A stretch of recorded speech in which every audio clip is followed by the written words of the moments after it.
అంటే ఎవరికైనా educated people కూడా తెలిసిన విషయం ఏంటంటే వన్స్ స్పర్మ్ లోపలికి వెళ్ళిపోయింది అంటే everything will be take care by mother's health అని అనుకుంటారు.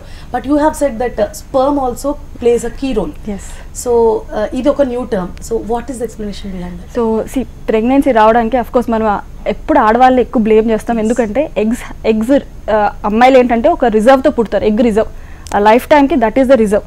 దాన్ని పెంచుకోవడం అనేది ఉండదు. ఓన్లీ నెల వాడుకొని అయిపోగొట్టుకోవడమే. ఎప్పుడైతే రిజర్వ్ అంతా అయిపోతుందో దాన్ని మెనోపాజ్ అంటాం. సో ఎగ్స్ తక్కువ ఉండడం వల్ల తక్కువ అయిపోవడం వల్ల ఎప్పుడు ఎగ్దే ప్రాబ్లం అంటాం.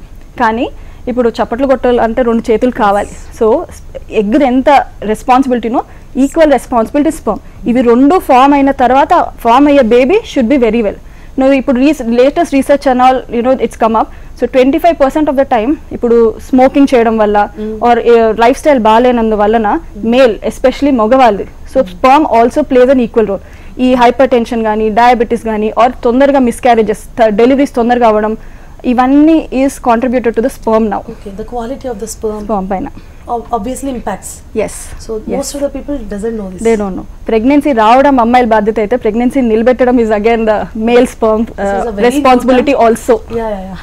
So ఇప్పుడు మీరు అన్నారు ఇందాక స్మోకింగ్ అండ్ డ్రింకింగ్ ఇవి ఎంతవరకు మేల్ స్పర్మ్ ని ఎఫెక్ట్ చేస్తాయో కొంతమంది అంటే ఇవాళ రేపు లైఫ్ స్టైల్ మారిపోయింది. సో ఫీమేల్ కూడా తీసుకుంటున్నారు. అది ఎంతవరకు ఎగ్స్ మీద ఎఫెక్ట్ చూపించే అవకాశాలు ఉంటాయి? ఓకే సో ఎనీథింగ్ ఇవన్నీ టాక్సిన్స్. ఇప్పుడు మన బాడీ ఏంటంటే మన పిల్లలు ఎలా ముఖ్యమో for the body for our brain we are the kids. So మనల్ని ఫస్ట్ చూసుకుంటుంది అది. ఎప్పుడైతే ఎన్వైరన్మెంట్ కరెక్ట్గా ఉండదో system will shut down. So reproduction అనేది సరిగ్గా రాదు. సో అక్కడ ఏంటంటే ఫామ్ అవుతున్న ఎగ్ కరెక్ట్గా ఫామ్ కాదు. స్పర్మ్ కూడా ప్రొడక్షన్ అవుతుంటుంది. ఎవ్రీ 3 నెలలకు ఒకసారి అబ్బాయిలకి స్పర్మ్ ప్రొడక్షన్ అనేది అవుతూ ఉంటుంది. ఆ ప్రొడక్షన్ సరిగ్గా కాదు.